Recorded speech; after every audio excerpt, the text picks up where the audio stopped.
The time rift opened like a silent tear in the fabric of reality, and a sleek vessel emerged, invisible to every creature below. Inside, Terran adjusted the scanning array, while Lyra floated beside him, her eyes gleaming with anticipation. Primitive planet, early stage of development. We're going to see a world before it knows what it is, she said, excitement edging her voice. They had traveled farther back in time than ever before, arriving at a world still raw, wild, and untamed. From their perspective above the clouds, Earth sprawled below in all its ancient glory. Uncharted forests, colossal herds of strange beasts, skies filled with birds larger than any they had known. It was perfect for observation. The others gathered at the viewing console, confident in their superiority. They were scientists, explorers of life's beginnings, and no world had ever surprised them. Draven, the mission lead, smirked as the first readings came through. No organized life, just creatures acting on instinct. A simple study, nothing dangerous. His words were met with laughter. Their people had perfected time travel to observe primitive species in their natural state, safe from detection, shielded by technology so advanced it was indistinguishable from magic. Probes were deployed, sleek, silent devices that dropped into forests and grasslands without a trace. They recorded everything. Giant mammals roaming the plains, predatory cats stalking herds, early birds swooping down on prey. To the team, it was like studying an ant farm. They marveled at the scale, but not at the intellect. The animals were predictable, driven by hunger and survival, nothing more. Then Lyra noticed movement near a riverbank. Small, upright creatures with long arms and expressive faces were gathered, working at something with chipped stones. She zoomed in, analyzing the behavior. Tool use, she murmured. The others leaned closer. A group of these primates was shaping crude spears, smashing rocks together to create sharp edges. Interesting, Terran said. Crude intelligence, but hardly a threat. The group observed as the primates coordinated a hunt. Instead of charging recklessly at their prey, they planned. One group made noise to drive a massive beast toward the river, where another group waited with spears ready. The trap worked. The beast fell, spears plunging into its side while the hunters swarmed it. The kill was efficient, brutal, and deliberate. Draven scoffed. Impressive for primitives, but hardly advanced. They'll be extinct before they matter. Yet Lyra frowned, unease creeping in. They cooperate. They adapt quickly. Look at how they use the terrain to their advantage. I've never seen a species think this way at such an early stage. The probes continued collecting data, moving closer to observe. The primates noticed strange disturbances, a stone that wasn't there before, a branch that shifted without wind. Some stared directly at the disguised probes, eyes narrowing, as though aware something was watching. Coincidence, Terran muttered, though his voice lacked conviction. Hours turned to days as the team logged behavioral patterns. They expected monotony. Instead, they recorded something extraordinary. The primates were not just surviving, they were improving. Each day brought new tactics, new ways to manipulate their environment. They practiced throwing, aiming with increasing precision. They experimented with fire, testing how it could drive animals, clear paths, and protect camps. The aliens' laughter began to fade. Why are they progressing so fast? Lyra whispered one evening, staring at the growing settlements. Most species stagnate for centuries at this stage. They seem restless. Draven brushed it off, but the unease spread silently among them. When a drone signal vanished unexpectedly, they dismissed it as a malfunction. Then another disappeared, and another. The scientists deployed replacements, this time cloaked with enhanced shielding. They were confident their technology remained undetectable. Yet soon after, one of the new drones was struck from the air, a spear hurled with uncanny accuracy. This time, no one laughed. Lyra replayed the footage frame by frame. The throw was deliberate. The primate had seen the drone, tracked its movement, and aimed. They shouldn't be capable of this, she said, her voice tight. Still, Draven insisted there was no danger. It's luck, nothing more. But in the quiet moments between tasks, the crew exchanged uneasy glances. Every previous mission had been predictable. The species they studied had always been ignorant of their presence, too primitive to notice.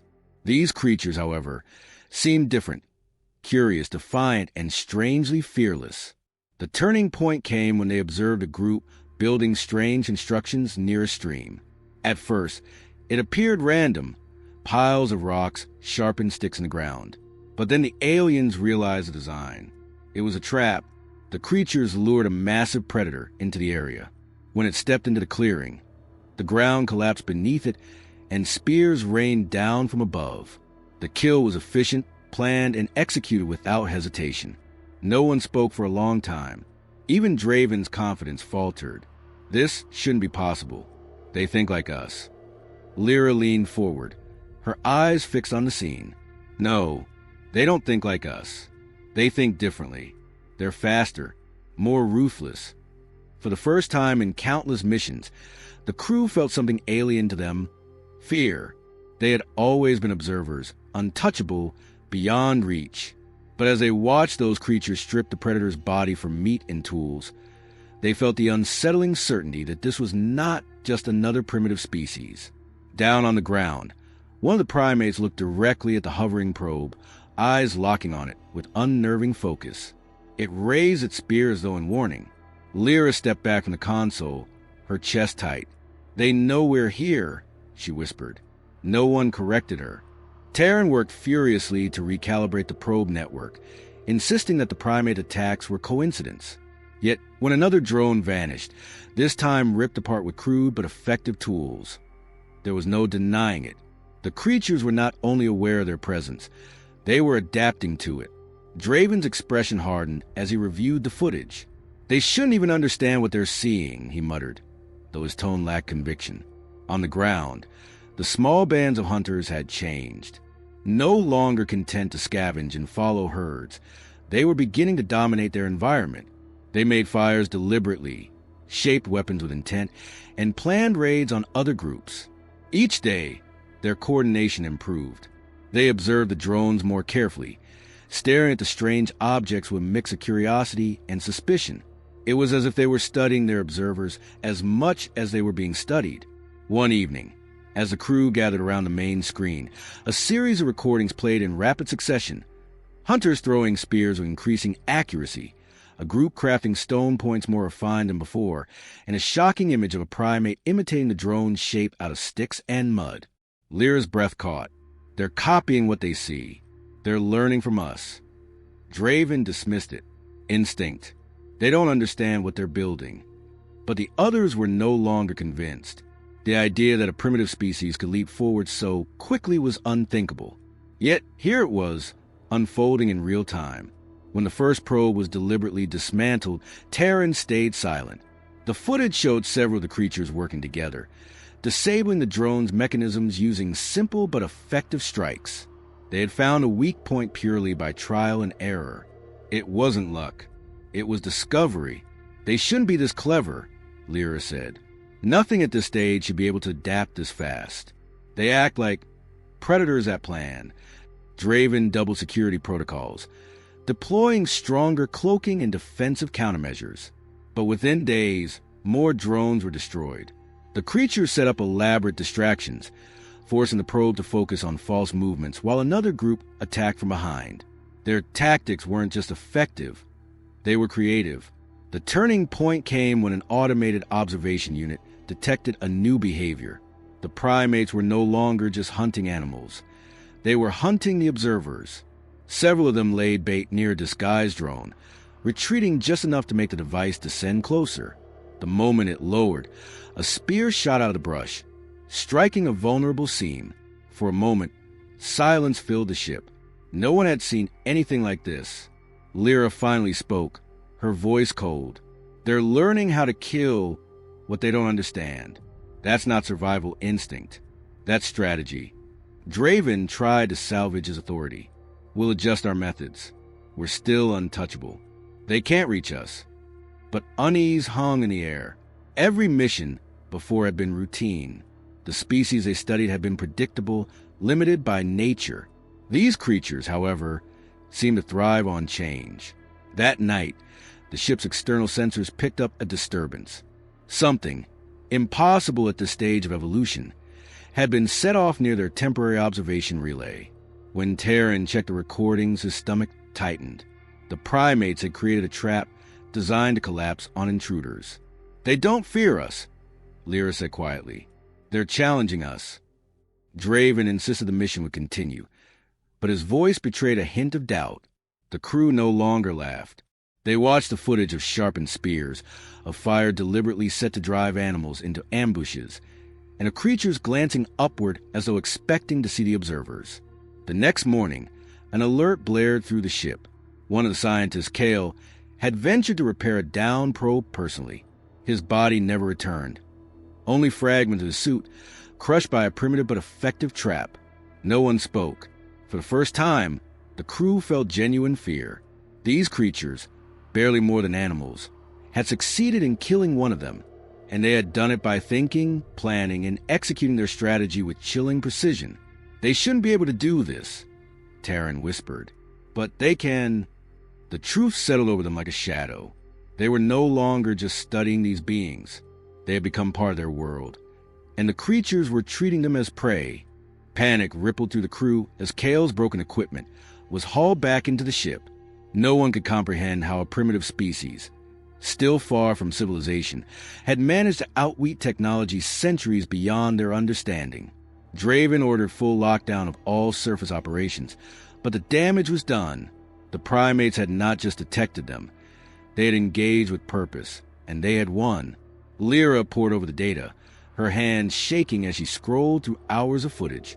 "Look at their eyes," she said softly. "They're not just animals anymore. They know something bigger is watching them." On the screen, several primates stared at the last remaining drone, unflinching, as if daring it to act. It wasn't fear. It was recognition.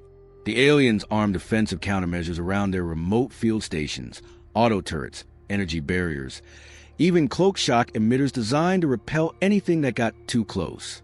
These measures had never failed before. Yet within 2 days, 2 stations were destroyed. Footage revealed how it happened. The primates had probed the stations with decoys, testing their reactions. They sacrificed animals to trigger defenses, then exploited the gaps. They climbed trees to drop stones on vulnerable components. They learned through failure, again and again, until they found a way through. "They're solving problems as fast as we can build them," Terran said, his voice cracking. "This isn't supposed to happen. No species evolves like this." The ship vibrated as alarms sounded. External sensors detected tampering with the observation relay.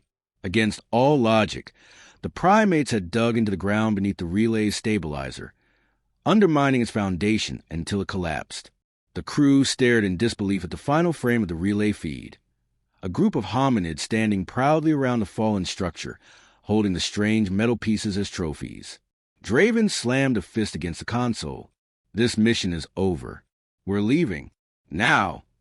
But it wasn't so simple. The time rift generator required recalibration before departure, and the process would take several cycles.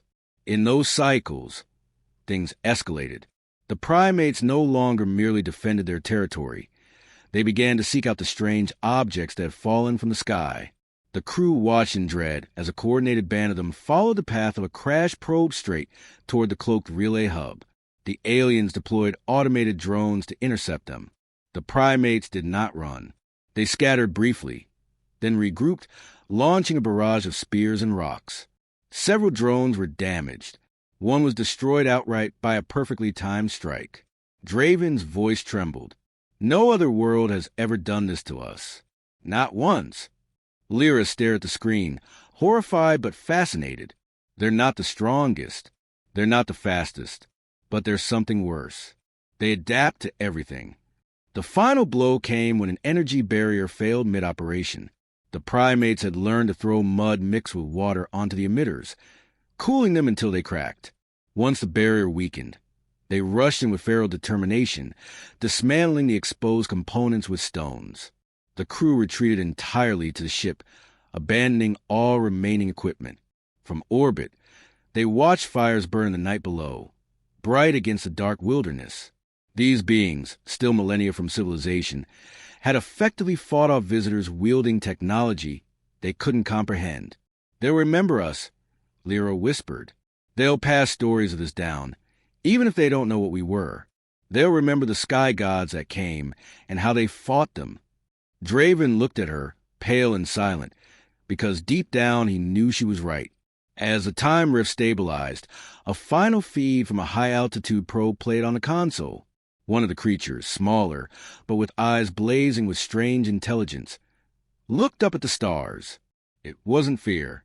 It was the look of something waiting for its chance to reach higher. "They're not supposed to be dangerous yet," Terran muttered. "But they are." The words hung in the air as the ship prepared to jump forward, leaving behind a world that should have been simple, but wasn't. The ship emerged back in its own time, battered and silent. No one celebrated the return. The crew filed into the debrief chamber, pale and shaken. The Council of Overseers, towering figures who had sanctioned the mission, awaited their report. They expected charts, data logs, and idle commentary on another primitive world. Instead, they were met with haunted stares and silence. Draven was the first to speak, his voice hoarse. "The species is not what we believed. They are dangerous." The counselors exchanged confused looks until Lyra stepped forward, projecting the final recordings. The footage played in grim detail. Traps closing around probes, coordinated attacks on drones, creatures dismantling equipment with crude but effective tools. When the scene of Kale's broken suit appeared, the chamber felt utterly still. "This is impossible," a counselor said. "No primitive life form could have done this. You fabricated these results." "We didn't," Lyra replied coldly. "We underestimated them. They learn through failure. They use every advantage. They treat survival like an art." The council dismissed her words as exaggeration until they saw the last frames. The creatures looking skyward, not with fear, but with the same spark of determination the council recognized in their own ancestors. It was not the behavior of prey. It was a gaze of something that would never accept limits. The council chamber erupted into debate. Some demanded the species be erased before they advanced further, warning that left unchecked, they would one day challenge the stars. Others argued that any interference would accelerate their evolution, pushing them to adapt faster. "What if this is why they are what they are?" Lyra said, her voice carrying over the arguments. "Every challenge makes them stronger. Every enemy makes them cleverer. Interfere now, and we might be the ones to forge our destroyers." A long silence followed. One by one, the counselors understood. The report was sealed, the planet designated as restricted. A single warning was attached to the file. "Do not approach. Do not interfere. Observe only from a distance." But whispers spread nonetheless. Stories of a feral, relentless species that had fought off visitors before it even had a name. A legend began among the stars, about a world where survival bred monsters that would one day walk among the stars as equals to any empire. Centuries passed. Civilizations rose and fell. And then one day, ships bearing the flag of that same world appeared at the edge of the galaxy, sleek and terrifyingly efficient. They came not as prey, but as explorers, pioneers, and warriors. Draven, long retired and forgotten by most, lived to see the first human vessel break through interstellar space. The sight of it stole his breath, because the faces looking out from that ship were the same as the ones he had seen in the wild so long ago, smarter now, stronger now, and no longer bound to their planet. He recorded one final message before his death. It was simple, quiet, and chilling. "We thought we were studying them, but from the very beginning, they were studying us. We left because we were afraid, and we were right to be. They are here now. They have found us.